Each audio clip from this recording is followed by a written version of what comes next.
Hello guys, അപ്പോൾ ഇന്ന് നമ്മൾ പുറത്ത് പോവാണേ. ജോബിച്ചൻ്റെ കസിൻ വന്നിട്ടുണ്ടായിരുന്നു.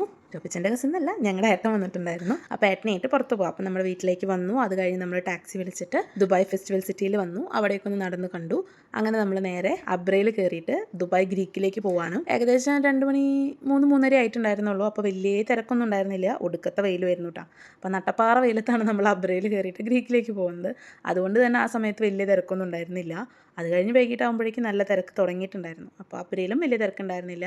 അപ്പോൾ നമ്മൾ ഇങ്ങനെ ആടി ഒലഞ്ഞ് അബ്രയിൽ കയറി അക്കരയ്ക്ക് പൊയ്ക്കൊണ്ടിരിക്കുകയാണ്. ആദ്യമൊക്കെ പോകുമ്പോൾ ഒരു ദഹം ഉണ്ടായിരുന്നുള്ളൂ കേട്ടോ. പക്ഷേ ഇപ്രാവശ്യം 2 ദഹമായി. കുട്ടിയെന്ന് തോന്നുന്നു ഒരു ദഹത്തിന് അങ്ങോട്ടും ഇങ്ങോട്ടും പോയി വരാൻ പറ്റാറുള്ളതാണ്. അപ്പോൾ നമ്മൾ 3 പേര് ടിക്കറ്റ് എടുത്തപ്പോൾ 6 ദഹം ആയിട്ടുണ്ടായിരുന്നു. ദുബായ് ഗ്രീക്കിലേക്ക് തന്നെ നമുക്ക് മെട്രോയിൽ പോകുകയാണെന്നുണ്ടെങ്കിൽ സെൻറ്റർ പോയിന്റിലേക്ക് ടാക്സി വിളിച്ച് അതല്ലെങ്കിൽ F62 ബസ് കയറി അവിടെ നിന്ന് മെട്രോയിൽ ഒരുപാട് ദൂരം പോയിട്ട് ദുബായ് ഗ്രീക്ക് പോകണം. അതും റെഡ് ലൈൻ മാറി ഗ്രീൻ ലൈനൊക്കെ കയറി ഇറങ്ങിയിട്ട് വേണം. അതേസമയം ഇവിടെ ദുബായ് ഫെസ്റ്റിവൽ സിറ്റിയിൽ വരികയാണെങ്കിൽ ഏകദേശം ഒരു 15 മിനിറ്റ് കൊണ്ട് നമുക്ക് 10-15 മിനിറ്റ് കൊണ്ട് നമുക്ക് അക്കരയ്ക്ക് എത്താൻ പറ്റും. പിന്നെ അടിപൊളി വ്യൂ ആണ്. പിന്നെ വെള്ളത്തിൽ കൂടെ പോകുമ്പോഴത്തെ കാര്യം പറയണ്ടല്ലോ, ആടി വളഞ്ഞ് പോകുന്നത് ഒരു രസമാണ്. പിന്നെന്താ, പോകുന്ന വഴിക്ക് കുറേ ബിൽഡിംഗ് ഇക്കരയ്ക്ക് നിന്ന് വിട്ട് കഴിഞ്ഞാൽ അക്കരയിൽ ബിൽഡിങ്ങൊക്കെ ഇങ്ങനെ കുഞ്ഞുതായിട്ട് നിൽക്കുന്നത് കാണാം. അപ്പോൾ ആ കാഴ്ചകളൊക്കെ കണ്ട് പോകാനൊരു രസമാണ്. നമ്മൾ അടുത്തെത്തുമ്പോഴേക്കും ആ കുഞ്ഞു കുഞ്ഞു ബിൽഡിങ്ങൊക്കെ ഇങ്ങനെ പടുകൂറ്റൻ ബിൽഡിങ്സ് ആയിട്ട് അത്രയും ഉയരത്തിൽ കാണും കേട്ടോ. അപ്പോൾ വെള്ളത്തിൽ പോകുന്നത് എപ്പോഴായാലും ഒരു രസമാണ്. പിന്നെ മെട്രോനെ അപേക്ഷിച്ച് നോക്കുമ്പോൾ വേഗം എത്താനും പറ്റും, ബ്ലോക്കും ഉണ്ടാവില്ലല്ലോ. മെട്രോ ബ്ലോക്ക് ഉണ്ടെന്നല്ല ഉദ്ദേശിച്ച്, സ്റ്റോപ്സും കാര്യങ്ങളൊന്നും ഇല്ലല്ലോ. ഇവിടെ നിന്ന് കയറി അവിടെ ഇറങ്ങുക, അത്രയല്ലേ ഉള്ളൂ. പൊതുവേ ചുട്ടുപൊള്ളുന്ന വെയിലാണെന്നുണ്ടെങ്കിലും നല്ല കാറ്റുണ്ടായിരുന്നു കേട്ടോ. അപ്പോൾ നമ്മളിതേ അടുത്തെത്തിയപ്പോഴേക്കും ഇങ്ങനെ തലപൊക്കി നോക്കേണ്ട അവസ്ഥയിലാണ് കേട്ടോ ബിൽഡിങ്ങുകളൊക്കെ. ഇമാർ പ്രോപ്പർട്ടീസിൻ്റെ ആയിരുന്നു കൂടുതൽ ബിൽഡിങ്സ് ഒക്കെ ഉണ്ടായിരുന്നു അവിടെ. ഇന്ന് അക്കരയ്ക്ക് കടക്കാൻ വേണ്ടിയിട്ട് വാട്ടർ മെട്രോ ആണുള്ളത്, RTA തന്നെ. നമുക്ക് നോയൽ കാർഡ് യൂസ് ചെയ്തിട്ട് കയറാം, അതല്ലെങ്കിൽ ടിക്കറ്റ് എടുക്കുകയും ചെയ്യാം. ഇമാർ തന്നെയാണ് കേട്ടോ ദുബായ് ഗ്രീക്കിൻ്റെ സ്ഥാപകൻ എന്നുള്ള രീതിക്കുള്ളത്. അവിടെ ഒരുപാട് റെസിഡൻഷ്യൽ ഏരിയ ഉണ്ട്, അതുപോലെ തന്നെ കുറേ റെസ്റ്റോറൻറ്റ്സ് ഉണ്ട്, അതുപോലെ തന്നെ നല്ല നല്ല വ്യൂ പോയിന്റ്സ് ഉണ്ട്. വ്യൂ പോയിന്റ് എന്ന് പറഞ്ഞിട്ട് 2 സ്ഥലങ്ങളുണ്ട്. ഒന്ന് ഈ വെള്ളത്തിലേക്ക് ഇറങ്ങി നിൽക്കുന്ന പോലത്തെ ഒരു പാലമുണ്ട്. ഗ്ലാസ് ബ്രിഡ്ജ് അല്ല, അതിന് പകരം ഒരു പാലം പോലെ അതിൻ്റെ അറ്റത്ത് പോയി നിന്ന് വെള്ളത്തിനും ആകാശത്തിനും ഇടയ്ക്ക് നിൽക്കുന്ന പോലത്തെ ഒരു ഫീലിങ്സ് ആയിരിക്കും ഉണ്ടായിരിക്കുക. അത് കൂടാതെ റൗണ്ടിൽ ഒരു 3 നിലയായിട്ട് പണിതിട്ടുള്ളതുണ്ട്. ഒരു സ്റ്റെയർ കേസ് ഒക്കെ പോലെ ഒരു ഓവൽ ഷേപ്പിൽ നമ്മളിങ്ങനെ സ്റ്റെയർ കേസ് കയറുന്ന പോലെ കയറിയിട്ട് അതിൻ്റെ അറ്റത്ത് വന്ന് നിന്ന് കഴിഞ്ഞാൽ അടിപൊളി വ്യൂ ആണ്. നല്ല ഫോട്ടോസും കാര്യങ്ങളൊക്കെ കിട്ടും. പിന്നെ മൊത്തത്തിൽ ഗ്രീക്കിൻ്റെ ഭംഗി ആസ്വദിക്കാനും രസമാണ്. ഒരു സൈഡ് മുഴുവൻ വെള്ളവും ഒരു സൈഡ് മുഴുവൻ ഇങ്ങനത്തെ ബിൽഡിങ്സും റെസിഡൻഷ്യൽ ഏരിയയും റെസ്റ്റോറൻറ്റ്സും കാര്യങ്ങളൊക്കെ കാണാൻ പറ്റും. അപ്പോൾ ഇതാണ് ഞാൻ പറഞ്ഞ സംഭവം. അങ്ങനെ നമ്മൾ ഏകദേശം അക്കരയ്ക്ക് എത്തിയിട്ടുണ്ട്. കുറേ ബോട്ടുകളൊക്കെ നിർത്തിയിട്ടിട്ടുണ്ട്. അങ്ങനെ നമ്മുടെ അബ്ര അവിടെ സൈഡാക്കാൻ പോവുകയാണ്. ഈ പറഞ്ഞ 2 വ്യൂ പോയിന്റിലും തീരെ ആൾക്കാരുണ്ടായിരുന്നില്ല നമ്മൾ വരുന്ന സമയം. കാരണം ഒരു 3-4 ആവണേ ഉണ്ടായിരുന്നുള്ളൂ, തീരെ തിരക്കുണ്ടായിരുന്നില്ല. അപ്പോൾ നമ്മൾ വിചാരിച്ച് വെയിലൊന്ന് ആറിയിട്ട് അങ്ങോട്ട് പോകാം എന്നുള്ളത്. അതിലൊരു വ്യൂ പോയിന്റിലേക്ക് പോകേണ്ട ആവശ്യമില്ല, കാരണം അത്ര തിരക്കായിരുന്നു. രണ്ടാമത്തെ വ്യൂ പോയിന്റ് ഈ സ്റ്റെയർ കേസ് പോലെ കയറുന്നത് പറഞ്ഞല്ലോ, ഒരു 3 നിലയായിട്ടുള്ളത്, അവിടെ നമ്മളെത്തുമ്പോൾ ആകെ ഒരേ ഒരു ഫാമിലി മാത്രമേ ഉണ്ടായിരുന്നുള്ളൂ. പക്ഷെ നമ്മളെല്ലാ കാഴ്ചകളും കണ്ട് വെയിലൊക്കെ നാറി വർത്താനമൊക്കെ പറഞ്ഞ് ഇരുന്ന് അവസാനം അങ്ങോട്ട് എത്തുമ്പോഴേക്കും നമുക്ക് മുകളിലേക്ക് കയറാൻ പറ്റാത്ത അത്രയും തിരക്കായിരുന്നു കേട്ടോ. അപ്പോൾ നമ്മൾ അബ്ര ഇറങ്ങിയിട്ട് നേരെ പോയത് KFCയിലേക്കാണ്. തലേദിവസം നമ്മളൊരു ബക്കറ്റ് വാങ്ങിച്ച് അത് ഫുള്ള് കഴിക്കാൻ പറ്റാതെ അവസാനം പാഴ്സൽ ചെയ്ത് കൊണ്ടുവന്നതാണ്. അതുകൊണ്ട് ചിക്കൻ അല്ല വാങ്ങിച്ച്, ട്വിസ്റ്റേഴ്സാണ് വാങ്ങിച്ചിട്ടുള്ളത്. അപ്പോൾ ഒരു കോംബോ ആയിരുന്നു, ട്വിസ്റ്റേഴ്സ് ഫ്രഞ്ച് ഫ്രൈസും അതുപോലെ തന്നെ ഏതെങ്കിലും ഒരു ഡ്രിങ്കും. അപ്പോൾ അത് 3 വാങ്ങിച്ച് വർത്താനം പറഞ്ഞിരുന്ന് കഴിച്ച്. നമ്മൾ ചെല്ലുമ്പോൾ ആകെ 1-2 പേരുണ്ടായിരുന്നുള്ളൂ. പക്ഷെ നമ്മൾ ഇറങ്ങുമ്പോഴേക്കും ഒരുപാട് പേര് വന്ന്, പിന്നെ ഇരിക്കാൻ സ്ഥലമില്ലാത്ത അത്ര തിരക്കായിട്ടുണ്ടായിരുന്നു.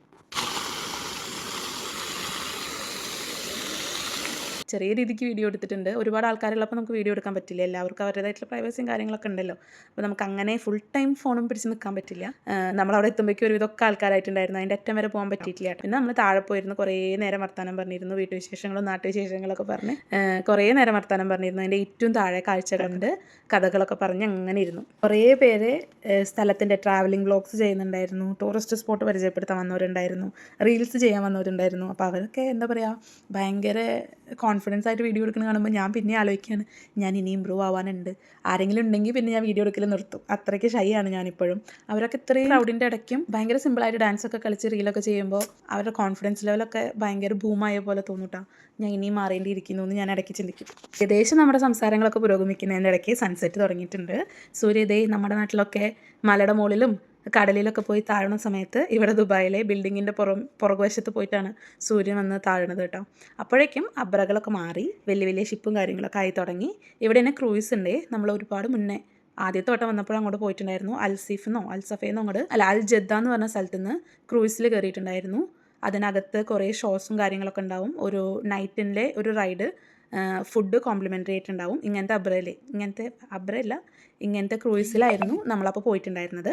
അബ്രാസ് മാറിയിട്ട് തിരക്കുള്ള സമയമായതുകൊണ്ട് RTA-ൻ്റെ തന്നെ വാട്ടർ മെട്രോൻ്റെ തന്നെ എന്ത് വന്നു, വലിയ വലിയ ഷിപ്പും കാര്യങ്ങളൊക്കെ ബോട്ടൊക്കെ വന്നു തുടങ്ങി. ഇനിയിപ്പോൾ ആൾക്കാർ കൂടുതലുള്ള കാരണം ഇങ്ങനത്തെ ബോട്ടുകളായിരിക്കും സർവീസ് നടത്തുന്നുണ്ടാവുക. ഇടനേരത്ത് കുറച്ച് ആൾക്കാരല്ലേ ഉള്ളൂ, ഒരു 10-15 പേർക്ക് പോകാൻ അങ്ങനത്തെ അബ്ര തന്നെ ധാരാളം മതിയാവും. പക്ഷെ അന്ന് രാത്രിയാവും തോറും നല്ല തിരക്കാണ്. നമ്മൾ ടിക്കറ്റ് എടുക്കാനൊക്കെ വരിക്ക് നിന്ന് പിന്നെ ഇതിനകത്ത് വെള്ളത്തിൽ കയറാനായിട്ട് പിന്നെയും ഒരു ലൈനൊക്കെ നിന്നിട്ടാണ് പോകുന്നത്. അപ്പോൾ ഇരുട്ടാവും തോറും തിരക്ക് കൂടുന്ന അറിയായിരുന്നു. അതുകൊണ്ട് നമ്മൾ നേരത്തെ വന്ന കാരണം കാഴ്ചകളൊക്കെ കണ്ട് ഒരുവിധം തിരക്കായപ്പോൾ എന്നാൽ മതി പോവാം എന്നുള്ള രീതിക്ക് അവിടുന്ന് വാട്ടർ മെട്രോ കയറാൻ വരികയാണ് ചെയ്തത്. അപ്പോഴേക്കും നമ്മുടെ അബ്രയൊക്കെ മാറി നല്ല അടിപൊളി RTA-ൻ്റെ ബോട്ടുകളൊക്കെ വന്നു തുടങ്ങിയിട്ടുണ്ടായിരുന്നു കേട്ടോ. ഇതിൽ നമ്മൾ മുന്നേയും കയറിയിട്ടുണ്ട്. നല്ലൊരു ഫ്ലൈറ്റിന് സമാനമായിട്ടുള്ള സീറ്റും കാര്യങ്ങളൊക്കെയാണ് ഇതിനകത്ത് ഉണ്ടാവുക. അപ്പോൾ കാഴ്ചകളൊക്കെ കണ്ടു കഴിഞ്ഞു. തിരക്കായി തുടങ്ങി. ഇവരൊക്കെ നമ്മുടെ അതേ ബോട്ടിൽ കയറാൻ പോകുന്നവരാണ്. അപ്പോൾ നമ്മുടെ വണ്ടി വന്നിട്ടുണ്ട്. അപ്പോൾ നമുക്ക് പോയി കയറാം. ഇപ്പോൾ നമുക്ക് ഡയറക്റ്റ് ദുബായ് ഫെസ്റ്റിവൽ സിറ്റിയിലല്ല ഉള്ളത്. അതാണെങ്കിൽ കുറച്ച് വരാൻ ലേറ്റ് ആവും എന്ന് പറഞ്ഞു. അപ്പോൾ നമ്മൾ നേരെ അൽ ജദ്ദാഫിലേക്കാണ് പോകുന്നത്. അതിന് വേണ്ടിയിട്ടുള്ള RTA-യുടെ വണ്ടിയാണ് ആ കിടക്കുന്നത്, ബോട്ടാണ് ആ കിടക്കുന്നത്. അപ്പോൾ നമ്മൾ അതിൽ കയറിയിട്ട് ആദ്യം അൽ ജദ്ദയിൽ പോയി ഇറങ്ങും. എന്നിട്ട് അവിടുന്ന് വേണമെങ്കിൽ മെട്രോയിൽ പോകാം. അതല്ല നമുക്ക് അബ്ര തന്നെയാണ് നല്ലത്, നമുക്ക് വാട്ടർ മെട്രോ തന്നെയാണ് നല്ലത്. ദുബായ് ഫെസ്റ്റിവൽ സിറ്റിക്ക് ഒരു 10-15 മിനിറ്റ് കൊണ്ട് എത്തിക്കഴിഞ്ഞാൽ നമുക്ക് അവിടെ നിന്ന് F62 ബസ് കിട്ടും. പിന്നെ മാളിലൊക്കെ കറങ്ങണമെന്നുണ്ടെങ്കിൽ അങ്ങനെ. അപ്പോൾ നമ്മൾ തിരിച്ച് അൽ ജദ്ദാഫിൽ വന്ന് ഇറങ്ങി തിരിച്ച് ദുബായ് ഫെസ്റ്റിവൽ സിറ്റിയിലേക്ക് പോയിക്കൊണ്ടിരിക്കുകയാണ്. അപ്പോൾ നമുക്ക് നമ്മുടെ ചെറിയ അബ്രേനെ കേട്ടോ കിട്ടിയത്. അതിൽ പോകുമ്പോൾ ഒരു പ്രത്യേക എഫക്റ്റ് ആണ് കേട്ടോ. നമ്മുടെ RTA-യുടെ വാട്ടർ മെട്രോയിൽ വലിയ വലിയ ബോട്ടിലൊക്കെ കയറുകയാണെന്നുണ്ടെങ്കിൽ നമ്മളൊന്നും അറിയില്ല. നമ്മളൊരു ബസ്സിൽ പോകുന്ന പോലെ അല്ലെങ്കിൽ ഒരു ഫ്ലൈറ്റിൽ പോകുന്ന പോലത്തെ ലാഘവം ഉണ്ടാവും. നമ്മൾ വെള്ളത്തിൽ കൂടെ പോകണ ആ ഒരു എഫക്റ്റ് ഒന്നും കിട്ടില്ല. അതേസമയം അബ്രയാണെങ്കിൽ ഓളത്തിനനുസരിച്ച് നമ്മളിങ്ങനെ ചാടി ആ ഒരു ഫീലിങ്സ് വേറെയാണ്. അപ്പോൾ നമ്മൾ വലിയ ഹൈടെക് ഒന്നും ആവാതെ ഇങ്ങനെ അബ്രയിലൊക്കെ പോകുന്നതിൻ്റെ ആ ഒരു സുഖം വേറെ തന്നെയാണ്. പിന്നെ ബോട്ടിലാണ് പോകുന്നതെന്നുണ്ടെങ്കിൽ ഫുള്ള് ഗ്ലാസ്സൊക്കെ ഇട്ട് AC ഒക്കെ ഉള്ള ആ ഒരു എന്താ പറയുക, ഒരു ആർട്ടിഫിഷ്യൽ ഫീലിങ്സ് ആണ്. നമുക്ക് പുറത്തുള്ളത് ഇത്ര ലൈറ്റും കാര്യങ്ങളൊന്നും ആസ്വദിക്കാൻ പറ്റില്ല. ഇതാണെങ്കിൽ നമുക്ക് ചുറ്റും ഓപ്പണാണ്, വെള്ളത്തിൻ്റേതായിട്ടുള്ള ആ ഓളത്തിനനുസരിച്ച് പോവാം, മൊത്തം കാഴ്ചകളും കാണാം, ഗ്ലാസ്സോ കാര്യങ്ങളൊന്നുമില്ല. പിന്നെ സ്വാഭാവികമായിട്ടുള്ള കാറ്റും കാര്യങ്ങളോ ആയിരിക്കും. പിന്നെ വെള്ളത്തിലാകുമ്പോൾ കൂടുതൽ കാറ്റൊക്കെ കിട്ടുമ്പോൾ ഒരു രസമല്ലേ. അപ്പോൾ അതൊക്കെ ആസ്വദിച്ച് തിരിച്ച് ദുബായ് ഫെസ്റ്റിവൽ സിറ്റി എത്തുമ്പോഴേക്കും ലൈറ്റ്സ് എല്ലാം ഓണാണ്. ഞാൻ എപ്പോഴും പറയാറുള്ള പോലെ ദുബായ് രാവിലെ വേറെ ഒന്നും രാത്രി വേറെ ഒന്നുമാണ്. നൈറ്റ് ലൈഫ് അടിപൊളിയാണ്. അപ്പോൾ നമ്മൾ തിരിച്ച് അബ്രയിൽ വരുമ്പോഴേക്കും ദുബായ് ഫെസ്റ്റിവൽ സിറ്റി ഫുൾ ഓണാണ്. അപ്പോൾ അതിൻ്റെ കാഴ്ചകളൊക്കെ കണ്ട് നൈറ്റ് ലൈഫ് ആസ്വദിച്ച് നമ്മളിവിടെ എത്തി. ഒരു 100,000 വട്ടം കണ്ടിട്ടുണ്ടെങ്കിലും വാട്ടർ ഷോ കണ്ടിട്ട് പോവാം, ലേസർ ഷോ കണ്ടിട്ട് പോകാമെന്ന് കൊണ്ട് എൻ്റെ കെട്ടി എന്നെ അവിടെ പിടിച്ചിരുത്തി. വൈകിട്ട് 6 മണി തൊട്ടിട്ട് ഓരോ 15 മിനിറ്റ് കൂടുമ്പോഴാണെന്ന് തോന്നുന്നു വാട്ടറിൻ്റെ ഷോ നടക്കാറുണ്ട് ഇവിടെ. ചെറിയ ഫയർ വർക്ക്സും കാര്യങ്ങളൊക്കെ ആയിട്ട്, ലേസർ ഷോയും കാര്യങ്ങളൊക്കെ ആയിട്ട്. അപ്പോൾ അത് തുടങ്ങാനുള്ള ഏകദേശം സമയമായിട്ടുണ്ടായിരുന്നു. ഒരു 10 മിനിറ്റോ 5 മിനിറ്റോ അങ്ങോട്ട് കാക്കേണ്ടിയിരുന്നുള്ളൂ. അപ്പോൾ അതും കൂടി കണ്ടിട്ട് പോകാമെന്ന് പറഞ്ഞിട്ട് എന്നെ അവിടെ പിടിച്ചിരുത്തി. പക്ഷെ ഞാനൊരുവിധം ടയേർഡായിട്ടുണ്ടായിരുന്നു കേട്ടോ. വെള്ളത്തിൻ്റെ സൈഡും കൂടി ആയ കാരണം നമ്മൾ വന്നിരുന്നപ്പോൾ ഭയങ്കര പുഴുക്കെടുക്കാൻ തുടങ്ങി. ചൂടല്ല, പുഴുക്കെടുക്കാൻ തുടങ്ങിയിട്ടുണ്ടായിരുന്നു.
അപ്പോൾ പരിപാടിയൊക്കെ കഴിഞ്ഞ് നമ്മൾ വേഗം ബസ് സ്റ്റോപ്പിലെത്തി. F62 ബസ് കയറിയിട്ട് നെസ്റ്റോയിൽ പോയി ഇറങ്ങി.